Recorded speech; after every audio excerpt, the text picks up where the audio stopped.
Bem-vindos para falar desta vez sobre o Borrelho Grande de Coleira.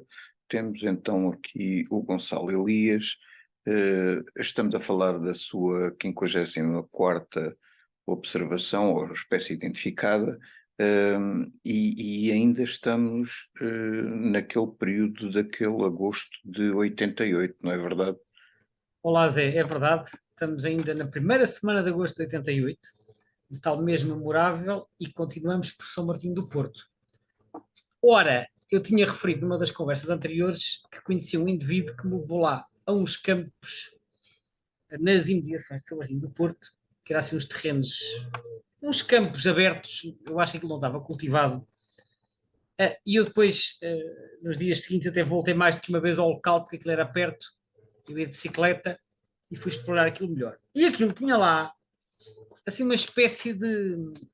uma zona inundada, que eu acho que devia ser um efluente de qualquer coisa que se espalhava ali pelos campos e fazia assim uma poça muito alargada, muito distribuída pelos campos. Não sei do que é que aquilo era, que nunca fui investigar. A verdade é que, como tinha águas de pouca profundidade, aquilo estava cheio de aves, cheio de limícolas.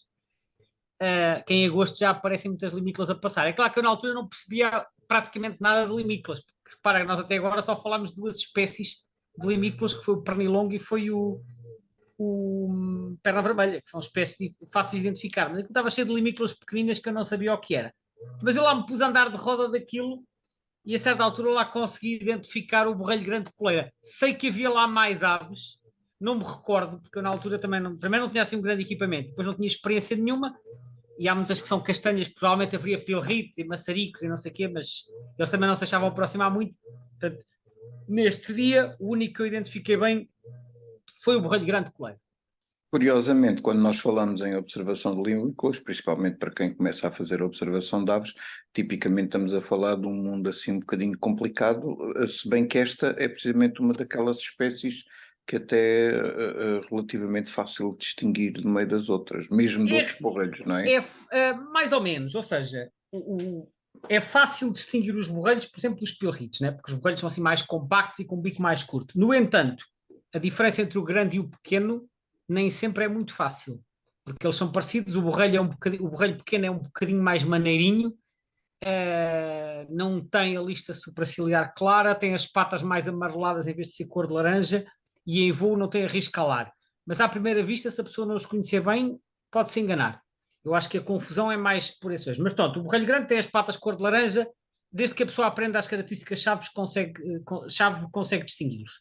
Depois há o de coleira interrompida, que esse é mais clarinho e mais pequeno. Diz-me uma coisa, esta ave, pelo que eu percebi, é daquelas aves que têm uma distribuição um bocado estranha, quer dizer, enfim, não tanto pela distribuição em si. Estamos a falar de ciclo polar ártico, basicamente, não é verdade? Mas assim, A em zona, parte sim, embora também nidifique mais para baixo em latitudes temperadas, nomeadamente no Reino Unido, no norte de França, na Irlanda e nos Países Baixos. Mas as populações aí são mais reduzidas. Portanto, o grosso da população está de facto em latitudes árticas e subárticas, sim, e correto. depois uma coisa que eu acho, fiquei assim um pouco na dúvida quando estive a ler umas coisas para esta conversa, para me preparar para esta conversa, é que, pelo que eu percebi, muitas destas aves migram para a África do Sul. Portanto, estamos a falar de um migrador de muito longa distância. Ora, aí é que está. Não é? Mas, É, mas eu fiquei na dúvida se o nosso país é também um destino das migrações. Vamos ver uma coisa, e isto que eu vou dizer aplica-se a uma série de outras espécies de limícolas. Se tu reparares, tirando meia dúzia delas que por cá nidificam, que é o caso do borrelho pequeno e do coleira interrompida, do pernilongo e do maçarico das rochas e mais uma ou duas, a maioria das limícolas que nós vemos cá, a grande maioria, são aquilo que nós normalmente chamamos invernantes, certo? A maioria dos pilritos, maçaricos, borrelhos e afins, e trambolas e não sei o que mais. E quando, portanto, são aves que aparecem a partir do final do verão, início do outono, e que estão por cá até o início da primavera. E nós associamos essas aves ao inverno. E eu acho que muitas pessoas, talvez por desconhecimento, um, pensam ou idealizam que estas aves vêm do norte da Europa e vêm para cá invernar. Isso é verdade, mas é só uma parte da história, porque quase todas estas espécies deste grupo têm uma vastíssima população que vai invernar na África subsaariana. desde o Banco de Argana, Mauritânia, até regiões mais para sul, até a África Austral.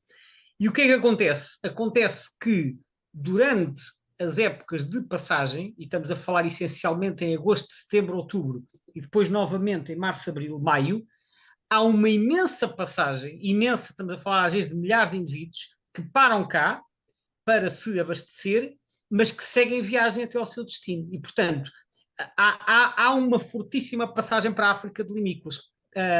O que acontece é que, como também temos indivíduos que vêm cá invernar, e como eles são iguais no aspecto, nós não conseguimos distinguir uns dos outros. A forma de detectar estas variações muitas vezes passa por fazer contagens das limícolas nos seus refúgios. Eu recordo-me que há muitos anos, não sei se ainda é feito atualmente, mas houve uma altura em que na Ria de Alvor, por exemplo, onde está a Associação A Rocha, eles faziam contagens semanais de limícolas na Ria, nos refúgios de maré cheia, que é normalmente onde se conta, e eles detectavam que para os borrelhos e para outras espécies, nestes períodos que eu indiquei, portanto, final do verão, início do outono e depois novamente no início da primavera, havia um grande aumento do número de indivíduos presentes que claramente indiciavam passagem. Portanto, respondendo à tua questão, sim, há indivíduos que invernam cá, mas há também muitos que aparecem de passagem em direção à África.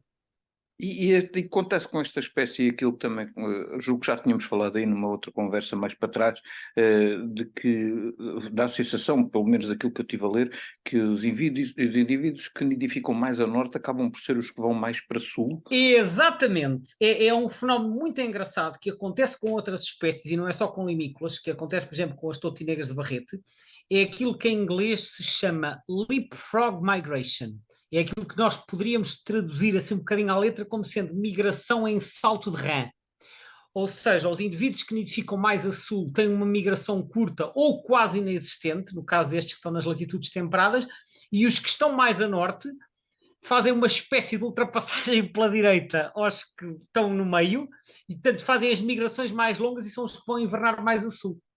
Estamos a falar de uns milhares de quilómetros valentes, não é? Eu diria passa a dezenas de milhares, porque eles vêm lá do norte, das latitudes árticas, e alguns vão invernar bem para o hemisfério sul. Portanto, estamos a falar... Porque estes também invernam, também são daqueles que também nidificam na Groenlândia, não é? Sim, aliás, eu ia falar sobre isso. Embora eu tenha referido alguns países onde eles nidificam mais a sul, portanto, na Europa Central, eu estive a consultar uns números, e só para dar uma ideia, é assim, a população europeia está estimada, e aqui é importante dizer estimada, porque realmente eles nidificam em regiões tão remotas que é muito difícil ter uma noção exata da população, mas está estimada entre 130 mil e 200 mil casais, ok? Entre 130 mil e 200 mil, dos quais 40 a 60 mil na Rússia, 30 a 60 mil na Groenlândia e 23 mil na Islândia. Portanto, 90 a 140 mil, que são cerca de 2/3 do total que eu indiquei, estão concentrados na Rússia, na Groenlândia e na Islândia. Portanto, tudo lá para cima. E depois também com um quantitativo razoável. Estão os chamados países nórdicos, que será Noruega, Suécia e Finlândia, têm 28 a 44 mil.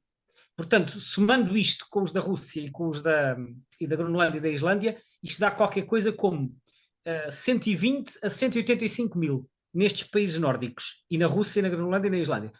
Portanto, eu vou repetir, 120 a 185, de um total de 130 a 200. Nos outros países mais a sul, que serão Países Baixos, Reino Unido, França e Irlanda, os totais são muitíssimo menores, são das escassas centenas, ou 1 ou 2 milhares. Agora, curiosamente, as recapturas que existem cá são principalmente dos países da Fino-Escandinávia. Portanto, por exemplo, na Península Ibérica há 161 recapturas, das quais 71% precisamente da Noruega, Suécia e Finlândia. Não que sejam os países onde há mais, mas provavelmente porque são muito mais anilhados aí. Porque eu não estou a ver muita anilhagem a ser feita na Groenlândia, que é um terreno vastíssimo e difícil de acesso. Pois, imagino. Portanto, ou seja, as recapturas que aparecem de determinadas origens refletem não só a origem das populações, mas também o esforço de anilhagem que aí é feito, que também é muito desigual entre países. Mas, portanto, efetivamente, muitos vêm da Groenlândia, vêm também destes países que eu indiquei, e depois há várias recapturas menos do Reino Unido e da Europa Central, porque apesar de haver lá menos, primeiro há um grande esforço de anilhagem, e depois não nos esqueçamos que mesmo no Reino Unido e, por exemplo, nos Países Baixos, eles também apanham indivíduos vindos em passagem de regiões mais a norte. Portanto, o facto de nós apanharmos uma anilha holandesa, por exemplo, não significa que a ave tenha nascido na Holanda. Portanto, há aqui um enorme movimento, isto é uma espécie essencialmente migradora, tirando aí alguns ali no Reino Unido e nos Países Baixos, que serão mais ou menos sedentários, eles vêm de latitudes elevadas, portanto, região do Círculo Polar, e há um pormenor engraçado, é que fora da Europa, eles nidificam também no Canadá. Portanto, há uma população razoavelmente importante no nordeste do Canadá. Portanto, ali na Terra Nova e naquelas regiões ali. E que eles vão, contudo, invernar a África. Portanto, são aves que fazem uma migração transatlântica, porque eles não invernam na América do Sul. É engraçado, não é? Interessante. Eles foram a trajetória da migração pela Europa ou vão para o lado lá? Não, não, não. Esses. Eles vão para a África, não dão a volta para o outro lado, que seria uma volta muito grande. Portanto, os que estão Yeah. no Nordeste do Canadá, eles vêm até a África. Penso que virão ali ou pela Islândia ou pelo Reino Unido. Mas já agora, enquanto estás a perguntar isso, deixa-me Eu só pergunto isso porque, assim, é bem aqui. dizer, aquelas das zonas da Rússia e lá mais para o extremo, que Essas não, provavelmente. essas vão para o Sueste. Essas vão para o Pronto, então, Sudoeste, mas não é? provavelmente as que estão no Canadá terão sido, Não, porque eu acho que digamos, as que estão. Não, porque é assim, as que estão no Canadá é no Nordeste do Canadá. E o Nordeste o do Nordeste. Canadá é a zona que está colada à Groenlândia. É que no Ebird aparecem algumas observações noroeste também. Não, porque o que acontece é que eles vão até à extremidade oriental da Rússia e depois, ocasionalmente, ainda nidificam no Alasca, portanto, num sítio chamado Exato. St. Lawrence Island, que pertence aos Estados Unidos. Ok. Portanto, há aí um extremo, mas essa população que até pertence a uma subespécie que não é universalmente reconhecida, que é a Caradius aticula tundrae, que vai desde o norte da Escandinávia para leste pela Sibéria fora. E depois há a subespécie nominal que nidifica no nordeste do Canadá, Groenlândia, Islândia, Spitsbergen e sul da Escandinávia na Europa centro-ocidental. Né? São só essas duas subespécies? São só essas duas subespécies e há quem não reconheça esta segunda, da tundré. Portanto, isto às vezes é. Não, mas penso que tenho que verificar, mas eu acho que efetivamente, atualmente são reconhecidas as duas, sim. É que eu tinha visto também aqui uma referência a uma Psamodroma, como sendo supostamente precisamente a da Groenlândia, Islândia, Por acaso, Nordeste do eu Canadá. dessa Psamodroma não li, mas lá está, esta história das subespécies, às vezes há diferenças entre autoridades e, portanto, Certo. nem sempre há coincidência, depende um bocado onde é que nós vamos ler, né? Esta daquelas espécies também foi, digamos, batizada por Linneu ou é anterior a isso? Deixa-me só Ou é confirmar aqui uma coisa que eu posterior a esta? Sim, sim, sim. estava aqui a verificar. Portanto, os nidificantes neárticos, portanto, do Canadá, migram todos através do Atlântico Norte, seja em Ok. voo direto ou através da Groenlândia e da Islândia, e provavelmente vão invernar no Oeste Africano. Portanto, isto é o que está aqui referido no Birds of the World. Os que vêm da Ásia, Passaram pelos esses Açores? é possível que de vez em quando passem lá, porque essa espécie de vez em quando é vista nos Açores. Os que vêm da Sibéria, é que esses sim vêm para o Sueste, pela Europa e depois seguem para a África. Agora, estavas-me a perguntar, desculpa. Pelas Psamodroma. Não, não, depois disso. Não, essa já, Ah, já, já respondi. se teriam sido batizadas pelo Linneu ou se é uma Pelo coisa Linneu, posterior a isso? penso que sim, porque Caradrius é um género original do Linneu. Caradrius diático, exatamente, é um nome original do Linneu de 1758. Porque repara, quando as aves têm o nome da ordem, que é Caradriiformes, né? A ordem é Ok. Caradriiformes, o género que tem o mesmo nome da ordem normalmente é o género original, e quase sempre esses casos, esses nomes são dados pelo Linneu. Quase sempre.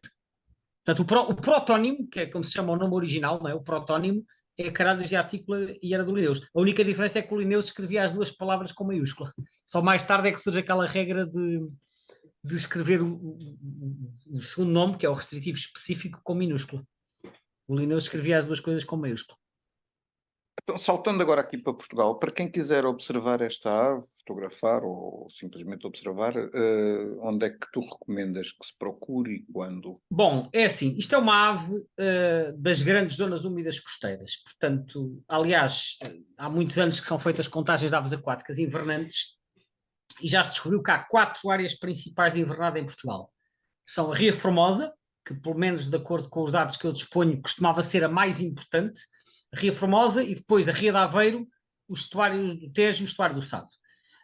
Nos anos, a década de 90 e década de 2000, o total de indivíduos andava por 5 mil. E cada uma dessas 4 zonas tinha mais de 1 milhar de aves, ok? Mais de 1 milhar. E depois, pelo que eu percebi, em anos recentes, isto subiu para valores mais próximos dos 10 mil. Portanto, terá aumentado a população invernante. Portanto, estas 4 zonas úmidas são as que têm mais. É claro que isto são estuários de grande dimensão e às vezes as aves estão a alimentar-se lá para o meio, na maré baixa. Portanto, é sempre mais fácil apanhar quando a maré está a subir ou quando está na maré cheia, que elas vão, por exemplo, juntar-se em bandos em salinas. Salinas são sempre sítios bons para procurarmos bandos de limícolas. Depois aparecem em pequenos estuários ou pequenas lagoas costeiras, também há. E depois há assim, de vez em quando aparecem pequenos bandos em praias, misturados com outros pilritos e assim. Aí normalmente são poucos, mas às vezes até se deixam aproximar mais. Portanto, E nas zonas úmidas do interior do país? no interior, como aliás acontece com outras limícolas, estas aves de áreas costeiras aparecem principalmente nas migrações. Por exemplo, aqui no Alto Alentejo, onde eu me encontro, todos os anos, em agosto ou setembro, eu vejo alguns borrelhos destes em passagem, às vezes bandos consideráveis. Por exemplo, no verão do ano passado, 2022, a barragem de Montargil estava extremamente baixa e aquilo formou-se ali uma zona de lodos e lembro-me que em setembro, se não me falha a memória, andavam lá mais de 200 borrelhos grandes de coleira. Era uma quantidade grande. Mas isto são aves em passagem, porque depois no inverno vê-se muito poucos no interior. Pode haver um ou outro, mas muito poucos. Portanto, o que acontece com estes borrelhos e também com pilritos e às vezes rolas do mar ou tarambolas ou outras espécies costeiras, eles às vezes, em vez de virem a migrar ao longo da costa, atravessam pelo interior da península e param para se alimentarem açudes, né, que são as tascas, digamos, que eles encontram pelo caminho, porque eles querem ir para os grandes restaurantes. Os grandes restaurantes para eles são as grandes zonas úmidas costeiras.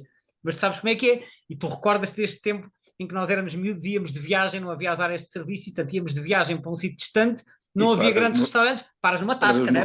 Exatamente, paras num restaurante à beira da estrada. Uma tasca, um snack bar, o que for. E portanto, para estas limícolas migradoras, os pequenos açudes de interior às vezes são as tascas que eles encontram pelo caminho, mas que para comer qualquer coisa, para recuperar energias, é o que serve. Só que serve para estarem ali 1 ou 2 ou 3 dias, mas não serve como zona de invernada. Portanto, é apenas para reabastecer e depois seguem viagem para a costa. Portanto, só que estão a talhar caminho pelo interior, ou porque se perderam na migração, ou porque tomaram essa rota mais curta. E é muito frequente, nos açudes do interior, encontrar limícolas e outras aves migratórias, principalmente no final do verão. Agosto, setembro são alturas muito boas. Às vezes na primavera também, mas é sobretudo no final do verão. Olha, este ano vi uma rola do mar ali ao pé de Elvas, que é uma espécie raríssima no interior. Acho que foi em setembro, se não me engano. E estes borrelhos são mais frequentes, mas, portanto, é preciso de facto fazer esta distinção. Há sítios em que eles só ocorrem em passagem, porque não é o habitat principal deles. Há bocado referiste uma coisa interessante, que é a questão dos bandos, mas esta ave é uma ave que tão depressa se vê com alguns bandos com umas dezenas de indivíduos, eventualmente, como de repente também é um casalinho ou uma coisa assim do género. Pronto, lá está. Nas zonas principais de invernada, que são aquelas 4 que eu disse que posso recapitular, Ria Formosa, Ria de Aveiro, Estuário do Tejo e do Sado, como há uma população muito grande que pode ultrapassar 1 milhar, é frequente depois nos refúgios de maré cheia nós vermos bandos com 100 ou 200 ou mais.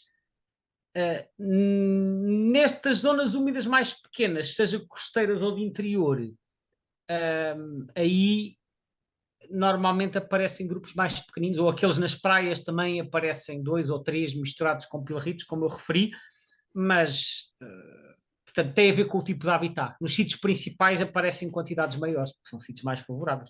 Agora nós temos de perguntar porque é que há outros que vão assim para sítios secundários. Olha, porque se calhar tem menos concorrência, não é? Pois, exato.